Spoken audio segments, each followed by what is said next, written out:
Welcome to ஜிஜிஸ் kitchen. இன்றைக்கி நம்ம கிச்சனில் வெஜிடபிள் ஊத்தப்பம் எப்படி செய்யுதுன்னு பார்க்கலாங்களா? வாங்க இன்க்ரீடியன்ஸ்கில் போகலாம். எல்லாமே ஃபைனாக வெட்டி வச்சுருக்கேன், அதை அளவு மட்டும் சொல்கிறேன்.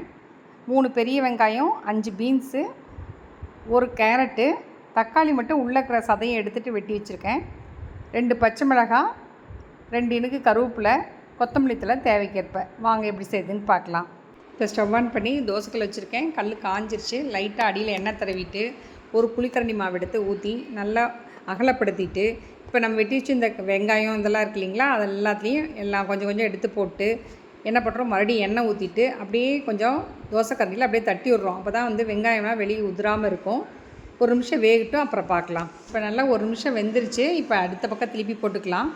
திருப்பி போட்டு மறுபடியும் கொஞ்சம் எண்ணெய் ஊற்றிட்டு நல்லா வேகட்டும் ஒரு நிமிஷம், அப்புறம் பார்க்கலாம். சூப்பராக வெந்துருச்சு. இப்போ நம்ம திருப்பி போட்டுக்கலாம். நான் வெட்டி வச்சுருந்த வெங்காயம் மற்ற காய்கறிகள்லாம் ஒரு 6 தோசை தாராளமாக சுடுற அளவுக்கு வெட்டி வச்சுருந்தேன். உங்களுக்கு பரிமாறிட்டு நான் காமிக்கிறேன். இந்த வெஜிடபிள் ஊத்தப்பம் குழந்தைகளுக்கெல்லாம் செஞ்சு கொடுங்க. ரொம்ப நல்லா டேஸ்ட்டாக நல்லா என்ஜாய் பண்ணி சாப்பிடுவாங்க. நீங்களும் வீட்டில் செஞ்சு பார்த்துட்டு எப்படி இருக்குன்னு கமெண்ட் பண்ணுங்கள், லைக் பண்ணுங்கள், ஷேர் பண்ணுங்கள், மறக்காமல் சப்ஸ்கிரைப் பண்ணுங்கள். அடுத்த வீடியோவில் சந்திப்போம். பாய்.